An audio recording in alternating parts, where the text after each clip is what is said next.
Didorong Raffi Ahmad gabung partai politik, Nisha Ahmad maju sebagai bacalek untuk DPRD Jawa Barat.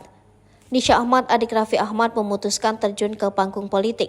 Nisha Ahmad ingin tampil di pentas politik bersama Jiji Govinda, adik iparnya yang juga suami Syahnaz Sadiqah.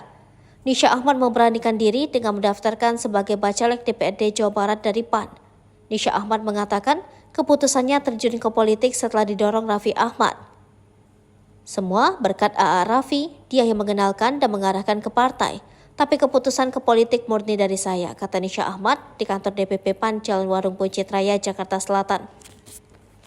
Ada banyak pertimbangan sebelum Nisha Ahmad memutuskan terjun ke politik. Saya mau belajar hal baru dan bermanfaat buat orang banyak, ucap Nisha. Jika terpilih sebagai anggota wakil rakyat, Nisha Ahmad ingin memberdayakan perempuan, ibu dan anak-anak. Saya ingin fokus pada hak-hak perempuan, ibu dan anak, kata Nisha Ahmad. Putri Zulkifli Hasan, Wakil Ketua Umum DPP PAN, mengatakan Nisha Ahmad akan mendapatkan pendidikan politik yang baik sebelum ikut pemilu legislatif. Perjalanan Nisha Ahmad dan Jiji Govinda ke politik tidak lepas dari Raffi Ahmad yang mengenal baik Zulkifli Hasan, Ketua Umum PAN. Nisha Ahmad dan Jiji Govinda berharap lolos menjadi anggota DPR RI dan berguna untuk banyak orang.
Seripopo TV, jangan lupa komen, like, dan subscribe, serta tonton terus berita-berita terupdate lainnya ya.